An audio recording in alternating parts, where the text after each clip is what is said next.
우리가 함께 나누실 말씀은 사도행전 13장 17절부터 23절 말씀입니다. 사도행전 13장 17절부터 23절 제가 봉독해 드리겠습니다. 이 이스라엘 백성의 하나님이 우리 조상들을 택하시고 애굽 땅에서 나그네 된 그 백성을 높여 큰 권능으로 인도하여 내사 광야에서 약 40년간 그들의 소행을 참으시고 가나안 땅 7족속을 멸하사 그 땅을 기업으로 주시기까지 약 450년간이라. 그 후에 선지자 사무엘 때까지 사사를 주셨더니 그 후에 그들이 왕을 구하거늘 하나님이 베냐민 지파 사람 기스의 아들 사울을 40년간 주셨다가 패하시고 다윗을 왕으로 세우시고 증언하여 이르시되 내가 이새의 아들 다윗을 만나니 내 마음에 맞는 사람이라 내 뜻을 다 이루리라 하시더니 하나님이 약속하신 대로 이 사람의 후손에서 이스라엘을 위하여 구주를 세우셨으니 곧 예수라. 아멘. 하나님 마음에 맞는 사람이라고 하는 제목으로 우리가 함께 오늘 말씀을 보겠습니다. 여러분, 사람들과의 관계에 있어서 답답할 때가 있죠. 그때가 언제입니까? 마음을 헤아려주고 마음을 몰라줄 때, 그때 그런 감정을 우리가 갖게 됩니다.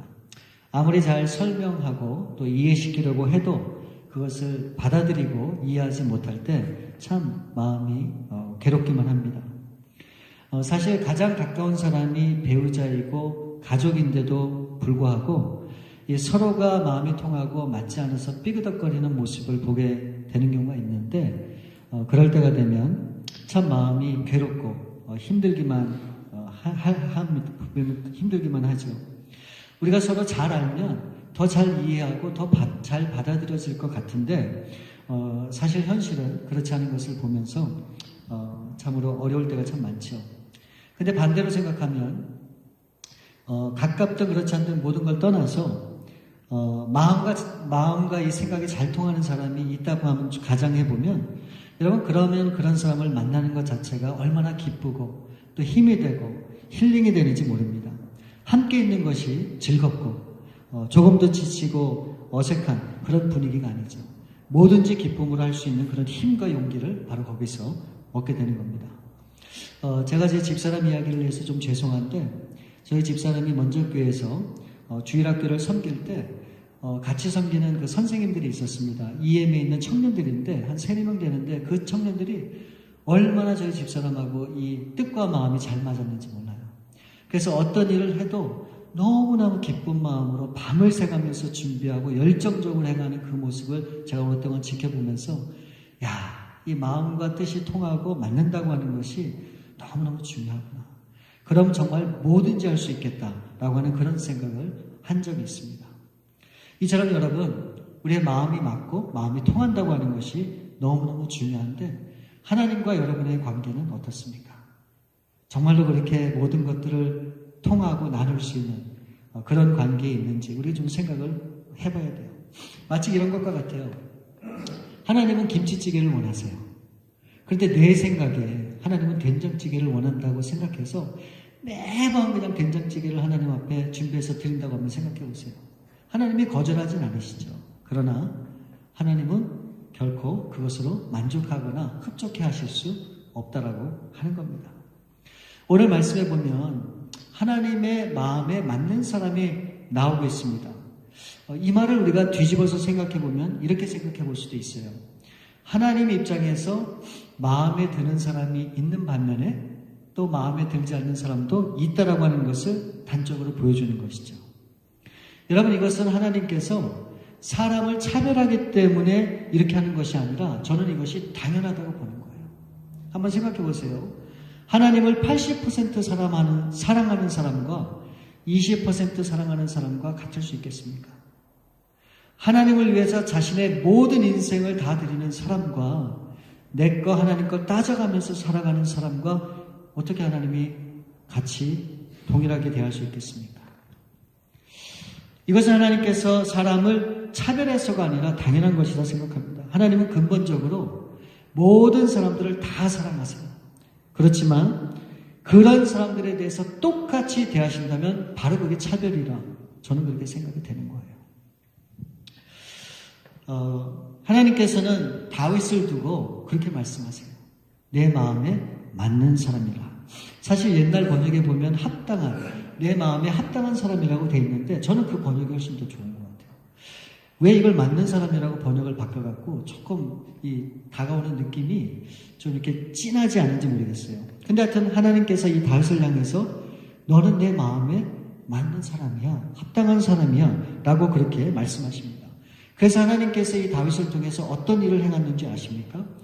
오늘 본 말씀 17절부터 21절 말씀에 보면 이스라엘의 모든 그 긴 역사를 함축하고 정리해서 한마디로 이 사도 바울이 지금 말씀하고 있는 거예요. 그러니까 애굽에 살고 있었던 이 노예로 살고 있었던 이 백성들을 하나님이 출애굽을 시켰고요. 그리고 광야 40년을 지나게 하셨습니다. 그리고 하나님이 약속하신 가나안 땅에 들어가시면서 가나안에 살고 있었던 7 족속을 다 물리치죠. 그러고 나서 이 백성들이 하나님을 어느 한순간에 잊어버렸어요. 그래서 하나님께서 사사를 세워서 이들을 심판하십니다. 그렇죠? 그리고 이 백성들이 또 하나님을 계속 거역하면서 결국은 하나님 대신에 왕을 요구하게 되죠. 그래서 결국 사울 왕을 세우게 되고 그 사울 왕을 통해서 40년간 이스라엘을 통치하게 하십니다. 그러고 나서 23절에 하나님께서 이렇게 말씀하세요. 하나님이 약속하신 대로 이 사람의 후손에서 이스라엘을 위하여 구주를 세우셨으니 곧 예수라. 하나님께서 이 사람에게 약속을 하셨다고 말씀하는데 이 사람이 누굽니까? 바로 다윗이죠. 그러니까 이 다윗의 후손을 통해서 이스라엘의 구주를 세우시게 되는데 바로 그 구주인 예수 그리스도가 다윗의 후손으로 오신다라고 하는 것을 말씀하고 있는 거예요. 그러니까 하나님은 다윗의 후손으로 오신 그 예수 그리스도를 통해서 구원의 역사를 이루어 가시는데 하나님께서 그와 같은 모든 역사를 이루어 가시는 데 있어서 누구를 사용하시는가? 바로 다윗을 사용하신 거예요. 그러니까 이게 엄청나게 놀라운 일이죠. 이스라엘의 모든 그 총 역사를 다 통틀어서 결국은 예수 그리스도가 이 땅에 오시게 되는데 그 예수님을 예비하고 준비하는 사람으로 누구를 사용했다는 겁니까? 바로 이 다윗을 사용했다는 거예요. 그래서 마태복음 1장 1절 말씀에 보면 아브라함과 다윗의 자손 예수 그리스도의 세계라 그렇게 말씀하고 있어요. 여러분 예수님의 족보를 말씀하시면서 구약에 수많은 사람들이 있었는데 이 말씀에서 딱 2명만 언급을 해요. 아브라함과 다윗. 이 얘기가 무엇을 의미합니까? 바로 예수님이 이 땅에 오시는 그 길을 예비하는 데 있어서 이 아브라함과 다윗의 역할이 너무너무 중요했다라고 하는 것을 강조하는 말씀이에요. 그렇게 이 다윗이 하나님 앞에 쓰임받을 수 있었던 이유가 무엇인가? 단 한 가지예요. 무엇인가? 바로 이 다윗은 하나님의 마음에 맞는 사람이었기 때문에 그래요. 저는 분명히 믿어요. 오늘날도요. 왜 다윗 같은 사람들이 없을까? 왜 그런 위대한 하나님의 일꾼들이 없을까? 우리 그렇게 얘기할 수 있잖아요. 근데 저와 여러분이 그와 같은 사람이 될 수 있다고 하는 것을 알려주시는 거예요. 어떻게 하면? 하나님의 마음에 맞는 사람이 되기만 하면. 여러분 다윗은 지금으로부터 3000년 전에 살았던 사람입니다. 그렇죠? 이 사울에 이어서 이스라엘의 2대 왕으로 그 이스라엘을 다스린 그 사람이죠. 이 사울과 이 다윗은 각각 40년씩 이 이스라엘을 다스렸습니다. 그 참 흥미롭죠. 왜 똑같은 40년일까? 너무 이 비교되는 그런 삶을 우리가 눈으로 확인할 수 있잖아요. 이 40년의 통치 기간을 통해서 하나님은 분명하게 이들이 어떻게 통치했는가를 말씀해주고 있으세요. 오늘 본 말씀 22절에 보면 이 다윗에 대한 하나님의 평가는 뭡니까? 내가 이새의 아들 다윗을 만나니 내 마음에 맞는 사람이라 내 뜻을 다 이루리라 하시더라. 그러니까 하나님은 이 다윗을 보면서 칭찬에 칭찬을 아끼지 않는 거예요. 내 마음에 콕 든 사람이 바로 다윗이라고 그렇게 말씀하시는 거예요. 너무너무 하나님은 이 다윗을 흡족했기 때문에 결국 하나님의 뜻을 이 다윗을 통해서 이룰 수 있었다고 그렇게 말씀하고 있어요. 여러분, 반면에 이 이스라엘의 초대 왕인 이 사울왕은 어떻습니까? 사무엘상 15장 11절 말씀에 보면 하나님께서 이렇게 말씀하세요. 내가 사울을 왕으로 세운 것을 후회하노니 그가 돌이켜서 나를 따르지 아니하며 내 명령을 행하지 아니하였습니다. 하나님은 사울을 왕으로 세운 것을 어떻게 한다고요? 후회하셨다고 말씀하고 있어요. 그러나 이 다윗에 대해서는 너무너무 내 마음에 흡족한, 만족한 그런 사람이었다고 말씀하고 있죠. 우리가 사람 마음에 들기도 참 쉽지 않은데 어떻게 다윗은 하나님의 마음에 들 수 있었을까? 오늘 이 말씀을 통해서 다윗이 어떻게 하나님 마음에 맞는 사람이 되었을까? 여러 가지가 있어요. 제가 수십 가지로 얘기할 수 있어요. 그러나 오늘은 그 중에 두 가지만 우리가 함께 이 말씀을 통해서 나누길 원합니다. 다윗이 하나님 마음에 맞는 사람이 어떻게 되었는가? 그 첫 번째는 이 다윗은 하나님의 말씀을 묵상하는 사람이었기 때문에 그래요. 하나님의 말씀을 묵상하는 사람이었기 때문에. 여러분, 이스라엘의 역사 중에서 가장 위대한 왕이 누구냐라고 그렇게 물으면 단연 우리는 다윗이라고 그렇게 말할 수 있습니다. 그래서 사실 이 성경에 나오는 수많은 사람들 있잖아요. 그 중에 가장 많이 언급된 사람이 누군가라고 보면 다윗입니다. 다윗. 그럼 우리가 객관적으로 그렇게 생각할 수 있잖아요. 분명 다윗은 일반 사람들과는 다른 어떤 특별한 존재였기 때문에 그렇게 하나님 앞에 쓰임받고 그렇게 하나님 앞에 위대한 인물로 남을 수 있지 않았을까? 우리는 그렇게 생각할 수 있죠. 근데 여러분, 다윗의 삶을 지켜보게 되면 다윗은 그런 사람이 아니었어요. 다윗은 정말로 저와 여러분보다도 못한 평범한 삶으로 그의 삶을 시작한 것을 우리가 알 수 있습니다. 다윗은 유다 지파 사람으로 이새가 낳은 8명의 아들 중에 막내 아이로 태어났어요. 제가 예전에도 한번 말씀을 드렸지만 당시 이스라엘에서 막내로 태어났다라고 하는 것은 존재 가치가 없어요. 존재 가치가 없어요. 그 쉬운 예를 우리가 어떻게 할 수 있는가? 여러분, 어느 날 하나님께서 이 사무엘 선지자를 통해서 이스라엘의 왕을 세울 자를 알려주셨잖아요. 그래서 이새의 집으로 가라고 말씀하셨잖아요. 그래서 이제 사무엘이 이새의 집으로 갑니다. 그래서 첫째를 딱 보니까 너무너무 마음에 드는 거예요. 얼굴도 환하고 인물도 괜찮고 모든 것들이 왕이 될 만한 그런 모습을 갖췄단 말이죠. 그래서 이 사람이라고 속단을 해요. 근데 하나님은 아니라는 거예요. 그래서 둘째, 셋째, 넷째 쭉 갔는데 7명이 전부 아니라고 말씀하세요. 그러면서 이 사무엘에게 하나님이 말씀하셨죠. 또 있다는 거예요, 분명히. 그래서 사무엘을 물어보니까 한 명이 있긴 있는데 그는 지금 양을 치고 있다고 그렇게 얘기하고 있어요.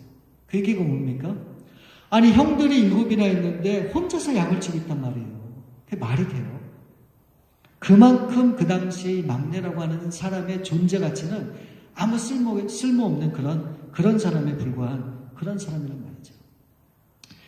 그러므로 이 다윗은 그의 집에서도 그다지 두각을 드러내지 못하는 그런 입장에 있었던 사람임에 틀림이 없습니다.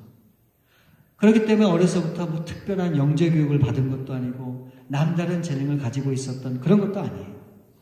다른 형제들과 마찬가지로 이새의 아들로서 이 베들레헴이라고 하는 작은 시골 마을에서 그렇게 태어나서 자랐고, 이 다윗이 한 것은 뭡니까?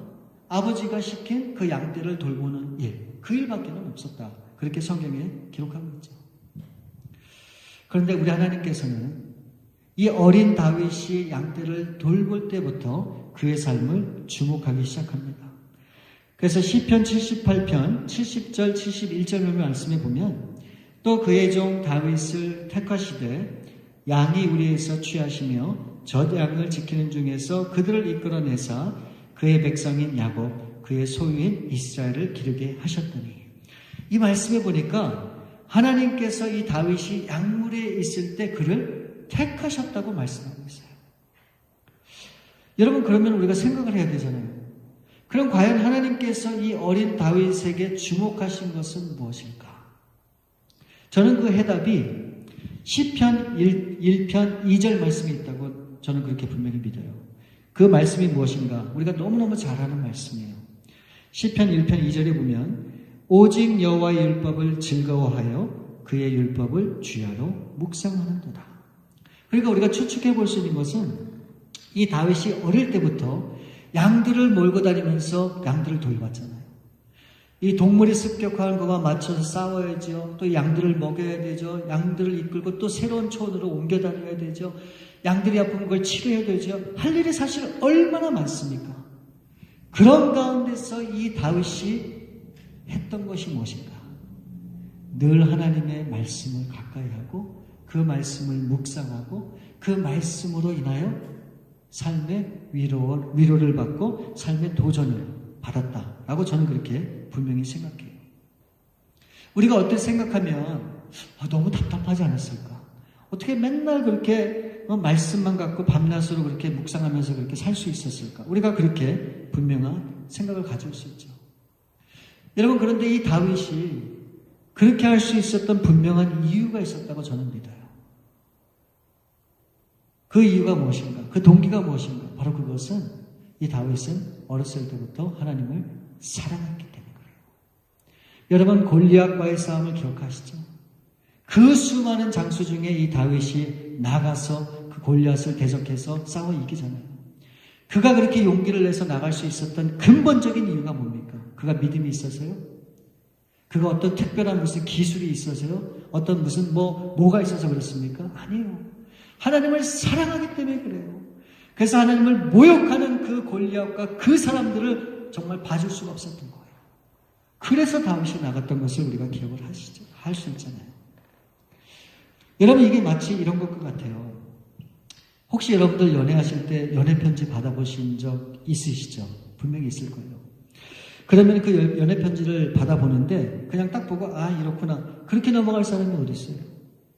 그거를 글자 한자 한자 이렇게 눈으로 새겨보고 마음에 담고 그러면서 감동을 느끼고 그 의미를 되새겨보잖아요. 그렇게 하는 이유가 뭡니까?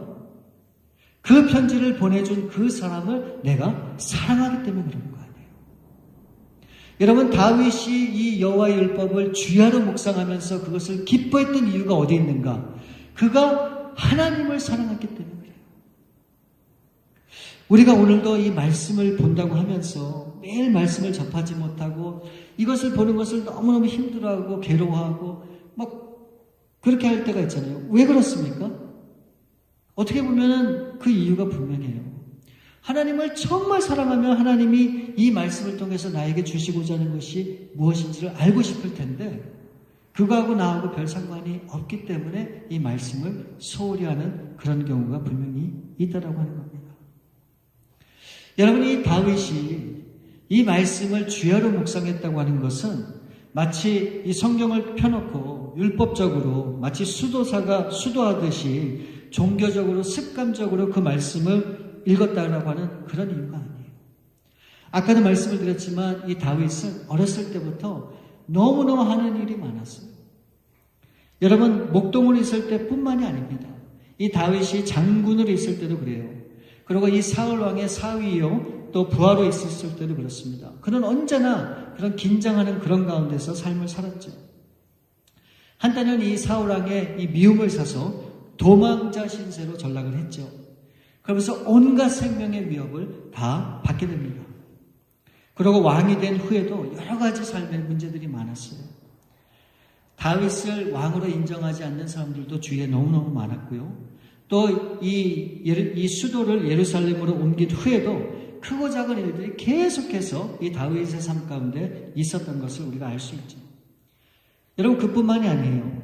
이 왕궁 안에서 그렇게 믿었던 자식 중에 압살롬이 이 아버지를 반역을 하지 않습니까?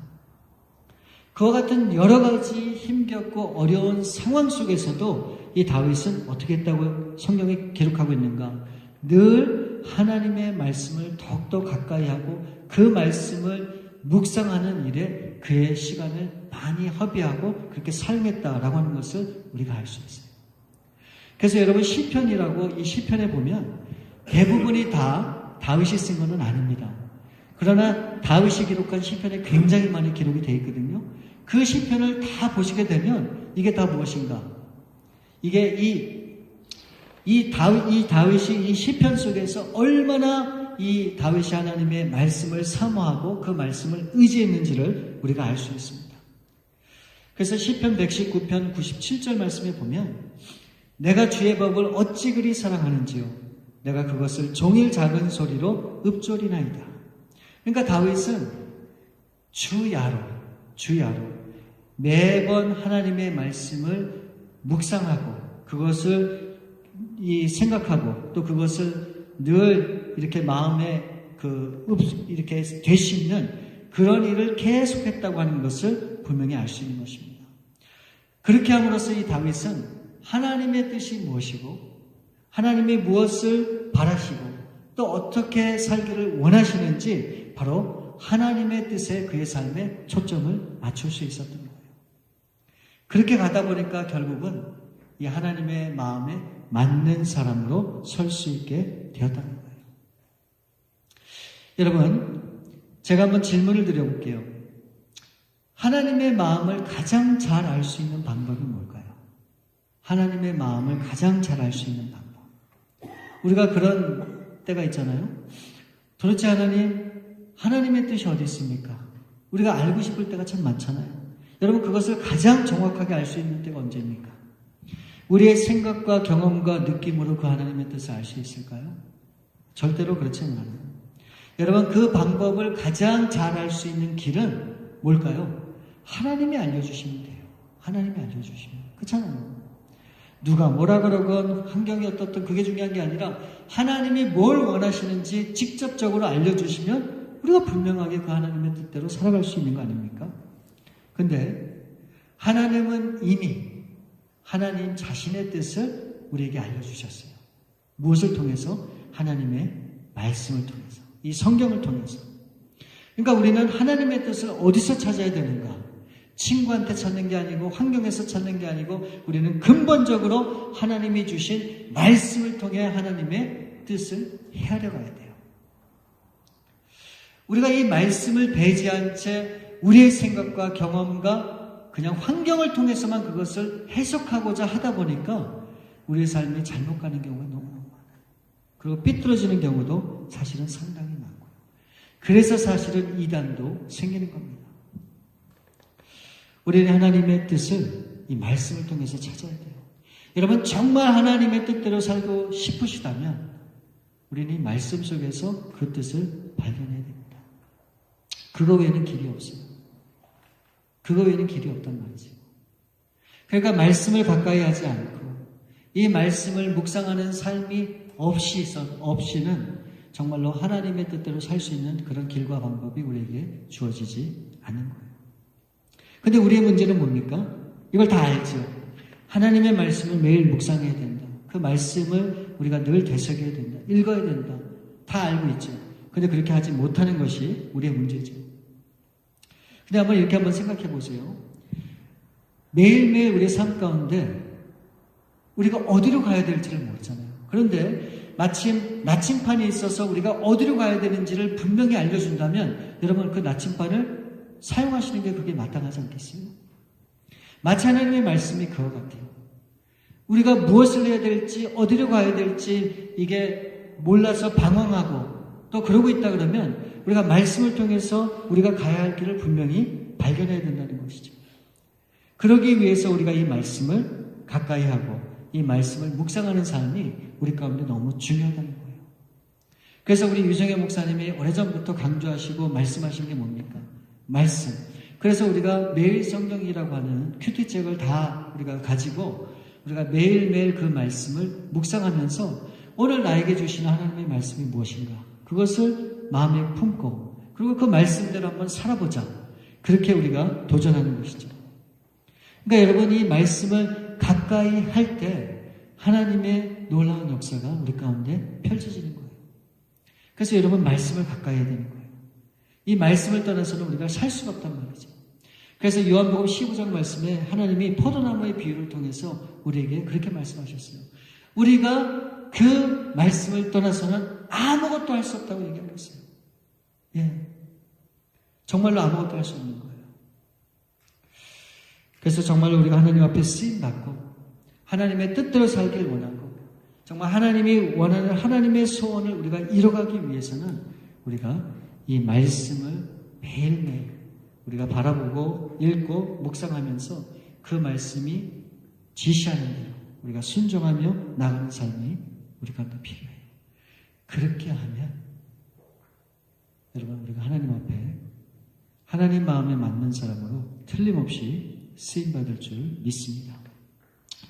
다윗이 하나님 마음에 맞는 사람이 된 두 번째는 이 다윗은 기도하는 사람이었기 때문에 그래요. 다윗은 이 말씀 묵상과 더불어서 기도에 그의 모든 삶을 드린 사람이라 그렇게 얘기해도 틀린 말이 아닙니다.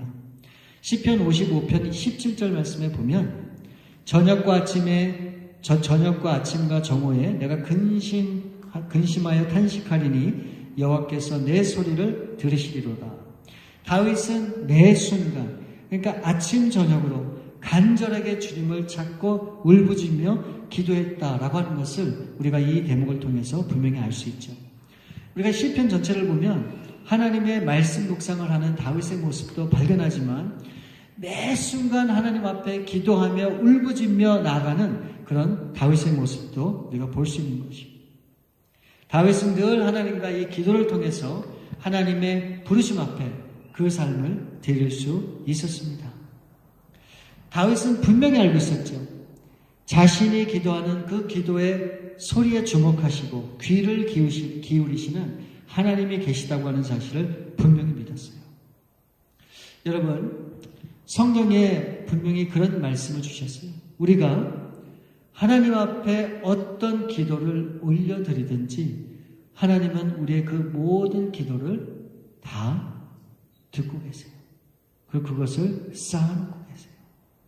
그래서 우리가 필요할 때 그 기도에 응답해 주시겠다고 그렇게 성경에 약속하고 있는 거예요. 그런데 우리는 그 하나님의 그 신실하심을 믿지 못하고 마치 기도의 응답이 없는 것처럼 하나님이 나를 사랑하지 않는 것처럼 마치 하나님이 나에 대해서 무관심인 것처럼 그렇게 생각을 하시는데 아니에요. 요한계시록에 보면 우리가 어떤 기도를 드렸던 그 모든 기도가 다 하나님 앞에 올라간다고 그랬어요. 그리고 그 기도의 내용들 하나님이 다 우리의 기도를 응답해 주십니다. 그리고 그 기도의 내용에 따라 삶에 따라서 우리의 삶을 복되게 하시겠다고 그랬어요.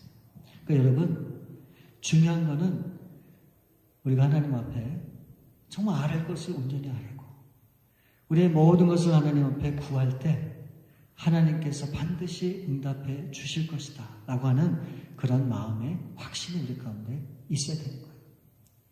그런 게 있잖아요. 내가 어떤 사람을 신뢰해요.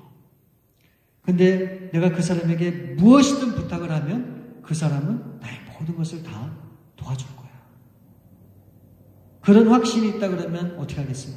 당연히 그 사람을 믿기 때문에 모든 것을 다 맡기고 부탁하고 도움을 구하겠죠. 그런데 어떤 사람이 있는데 저 사람을 과연 믿을 수 있을까? 내가 얘기한들 저 사람이 나의 심정을 헤아릴 수 있을까? 그래서 머뭇거리고 그런 도움을 구하지 않는다면 여러분 도움은 절대로 나타나지 않습니다. 하나님도 마찬가지예요. 내가 얼만큼 하나님을 신뢰하느냐에 따라서 하나님이 우리 가운데 응답해 주시는 거예요. 내가 믿는 만큼 하나님의 역사가 나타나는 거예요. 그래서 기도에는 하나님의 놀라운 능력이 분명히 있다. 저는 그렇게 분명히 믿어요. 그러니까 여러분 무엇이든지 하나님 앞에 물을 거를 온전히 물으시는 여러분들 될 수 있기를 바랍니다. 근데 여러분 이 말씀 묵상도 마찬가지지만 기도해야 된다. 우리가 다 알고 있잖아요. 근데 실제적으로 이 기도한다는 게 굉장히 어렵게 생각하시는 그런 분들이 있어요. 근데 바로 그것은 어렵게 생각하는 그 분명한 이유가 있기 때문인데 여러분 제가 질문을 드릴 테니까 여러분들 한번 잘 생각해 보세요. 제가 완전히 반대로 한번 질문을 드려볼게요. 여러분 말하는 것 자체가 굉장히 부담되고 어려운 분들 계세요? 그냥 막 생각해갖고 막 그냥 논리정연하게 제대로 막 대화하고 이런 게 아니라 말하는 것 자체가 굉장히 부담이 되고 어려운 분들 계세요? 없잖아요. 누구나 말하는 거는 자연스럽게 할 수 있는 겁니다. 그러니까 기도가 어렵다고 생각하시는 분들은 이 기도를 잘못 오해하고 있기 때문에 그렇게 어렵다고 생각이 된다. 그렇게 짐작이 돼요. 여러분, 기도라고 하는 것은 말하는 거예요. 누구하고요? 하나님하고. 하나님과 대화하는 게 바로 기도란 말이죠. 근데 문제가 있어요. 우리가 뭐 가족이든 친구든 우리 사람들과 얘기할 때는 편하게 다 하고 싶은 얘기를 다 하지만 문제가 이거죠. 하나님은 보이지 않는 분이에요. 그러니까 이게 대화가 되는 건지 이게 그냥 뭐 보이지 않으니까 이 대화하는 게 불편할 수밖에 없죠. 그리고 이게 그냥 독백하는 게 될 수도 있다는 생각이 있기 때문에 어려운 것이죠. 그래서 무슨 말을 해야 될지 잘 모르겠다. 그렇게 생각하시는 분이 있단 말이죠. 근데 이게 이렇게 한번 생각해 보시면 돼요. 아버지하고 아들이 있단 말이죠. 근데 어떤 자녀가 정말 아버지를 사랑하는 자녀일까요? 예를 들어서 자녀가 내가 이런 얘기를 하면 우리 아버지가 실망하시면 어떡할까? 아버지가 이것 때문에 걱정하시면 어떡할까? 그러니까 아버지 눈치만 보면서 해야 할 말만 하는 거예요. 그냥 다른 얘기는 안 하는 거예요. 그러니까 늘 아버지 입장에서만 그걸 자꾸 그냥 생각하다 보니까 자식으로서 자녀로서 해야 될 얘기를 아무것도 못하는 거예요.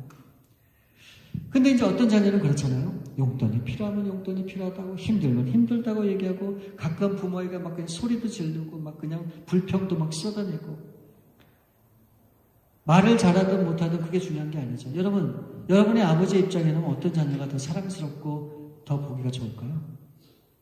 우리가 다 자녀를 키워봐서 알잖아요.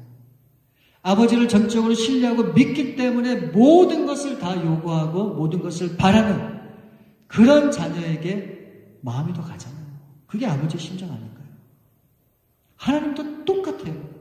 우리가 하나님을 생각할 때 하나님은 거룩한 분, 위대한 분이라고 생각을 해서 나가는 게 두렵다. 그거는 잘못된 거예요. 하나님은 분명히 성경을 통해서 우리에게 뭐라고 말씀하셨는가? 아버지라고 말씀하고 있어요. 아버지. 왜 하나님이 그것을 강조했는가? 우리가 다 아버지를 겪어봤잖아요. 아버지가 어떤 사람인지를 알잖아요. 하나님이 그렇게 자녀들에게 나오기를 원하신다는 거예요. 그러니 우리가 망설일 게 뭐가 있어요? 그냥 솔직한 심정으로 하나님 앞에 나가면 되는 거예요. 하나님은 그런 우리를 책망하지 않는 그런 하나님이란 말이죠. 그러나 반드시 한 가지는 주의해야 돼요. 우리가 일방적으로 아버지께 그렇게 쏟아내고 부탁하고 뭐하고 하는 건 다 좋지만 우리가 한 가지를 반드시 기억해야 되는 것은 하나님의 말씀을 듣는 기도도 필요하다는 거예요. 기도는 원웨이가 아니고 투웨이예요. 제가 예전에도 한번 말씀을 드렸던 기억이 있어요. 우리가 하나님 앞에 내가 구할 것을 다 구하고 안 하는 것도 중요하지만 그런 후에는 반드시 하나님이 뭐라고 말씀하시는지를 들어야 돼요. 이게 더 중요한 거예요. 내가 하나님 앞에 때를 썼다. 그러면 하나님이 나에게 뭐라고 말씀하시는지 그거를 귀담아 들어야 된다는 말이죠. 그래서 하나님이 주시는 그 말씀을 통해 내가 너무 과했구나. 내가 욕심을 부렸구나. 이게 쓸데없는 거였구나. 그거를 다 하나님이 말씀하시는 것을 귀담아 들음으로 정리를 해야죠. 그러면서 내 자신을 점검해보고 되돌아보고 하면서 내 자신이 성숙해지는 길로 내가 가야 되는 것이죠. 이게 정말로 기도란 말이죠. 이게 여기까지 우리가 분명히 가야 되는 거예요. 여러분, 다윗은 정말로 엄청나게 많은 삶이 그에게 있었어요. 그럴 때마다 이 다윗은 절망하고 좌절하고 실망하고 포기하지 않았단 말이죠. 그렇게 할 수 있었던 이유가 뭔가? 하나님의 말씀이 있었고요. 그 다음에 두 번째는 그런 상황 가운데서도 늘 다윗은 하나님께 고백했어요. 어떨 때 보면 이 시편에 정말 말도 안 되는 게 기록되어 있어요. 하나님 시편에 이 다윗이 뭐라고 그렇게 얘기하는지 알아요? 하나님, 저 원수들을 좀 어떻게 해주세요. 죽여주세요. 심판해주세요. 막 그렇게도 기도해요. 다윗은 그렇게 하나님 앞에 이 감정을 다 쏟아 놓았지만 거기서 끝난 게 아니었단 말이죠. 어떻게 해요? 다윗은 또 하나님이 주시는 말씀을 귀담아 들었어요. 그렇기 때문에 그 힘들고 어려운 모든 과정을 넉넉하게 이길 수 있었던 겁니다. 여러분, 하나님의 마음에 맞는 사람, 거창한 사람이 아닙니다. 위대한 사람이 아니에요. 누구나가 다 그런 하나님의 마음에 맞는 사람이 될 수 있어요. 어떻게 하면요? 우리가 이 말씀대로 살고자 노력하고 이 말씀을 지키고자 노력하고 이 말씀을 게으르게 하지 않고 늘 말씀을 가까이 하는 그런 삶을 살면서 하나님 앞에 늘 기도하는 사람. 우리가 그렇게만 살고자 하면 하나님은 그러실걸요. 야, 다윗 말고 내 마음에 맞는 사람이 여기도 있구나. 너가 바로 내 마음에 맞는 사람이야. 라고 하나님이 그렇게 말씀해 주실 거예요. 여러분, 하나님이 마음에 맞는 사람이라고 인정을 해 주시면 여러분, 부러울 게 뭐가 있어요? 두려울 게 뭐가 있습니까? 어려운 게 뭐가 있어요? 우리 하나님이 하시는데. 그럼 우리는 이 세상을 넉넉하게 다윗처럼 이길 수 있다. 저는 그렇게 분명히 확신합니다. 여러분, 그래서 오늘 이 말씀을 통해 이 다윗이 정말 위대한 하나님의 사람으로 쓰임받았던 것처럼 우리도 말씀을 가까이 하고 늘 기도하는 그런 삶을 통해 하나님의 마음에 맞는 그런 사람으로 쓰임받는 저와 여러분들 될 수 있기를 우리 주님의 이름으로 축원드립니다. 우리 시간에 잠시 기도하는 시간 갖기를 원합니다. 여러분, 다윗을 우리가 생각할 때 와, 정말 어떻게 나하고 이렇게 다른 삶을 산 사람을 내가 닮을 수 있을까? 우리는 그렇게 생각할 수밖에 없죠. 감히 내가 넘볼 수 없는 그런 사람으로 우리는 다윗을 그렇게 인식하지만 하나님은 그렇게 말씀 안 하세요. 그 다윗보다 더 큰 위대한 사람이 너가 될 수 있다 라고 그렇게 말씀하고 있어요. 그래서 요한복음이 그렇게 말씀하셨죠. 예수님이 이 땅에서 행하신 그 많은 일들보다 더 큰 일을 할 수 있다고 말씀하고 있어요. 아니, 어떻게 우리가 예수님보다 더 큰 일을 행할 수 있으세요? 근데 그럴 수 있다고 말씀하고 있는 거예요. 그 말은 다윗이 그렇게 위대한 하나님의 사람이었지만 그 다윗보다 더 위대한 인생을 우리가 살 수 있다. 그렇게 하나님이 도전해 주시는 겁니다. 여러분, 정말 어떻게 살기를 원하세요? 그냥 이 땅에 빛도 없이 이름도 없이 그냥 그렇게 막막한 인생으로 그렇게 살기를 원하세요? 아니면 정말 한 번 사는 인생, 다윗과 같이 어쩌면 다윗보다 더 위대한 그런 모습으로 하나님 앞에 쓰임받기를 원하세요? 여러분, 겸손이라고 하는 것은 딴 게 아닙니다. 내 자신을 낮추는 것이죠. 물론 맞아요. 교만하면 안 돼요. 그러나 하나님이 주시는 그 힘과 능력으로 내가 하나님의 일을 넉넉하게 감당하면서 이 세상을 살리라. 이거는 겸손한 모습이 아니에요. 이것은 교만한 모습이 아니에요. 이것은 정말로 겸손한 사람의 마음의 자세예요. 왜요? 하나님은 능력의 하나님이시기 때문에 그렇습니다. 하나님이 우리 베다니 교회와 저와 여러분을 사용하길 원하시면 정말 엄청난 일을 행하실 수 있는 그런 하나님이세요. 문제가 어디 있습니까? 나 자신이에요. 내가 나 자신을 어떻게 생각하느냐에 따라서 그 모든 것들이 결정이 됩니다. 여러분, 우리 하나님은 정말 우리가 위대한 하나님의 일꾼으로 살기를 원해요. 그렇게 쓰임받기를 원하세요. 그래서 오늘도 우리를 부르시고 계세요. 우리 교회를 통해서 하나님이 그와 같은 일을 펼치시길 원해요. 그러니까 여러분, 우리가 해야 될 일은 뭡니까?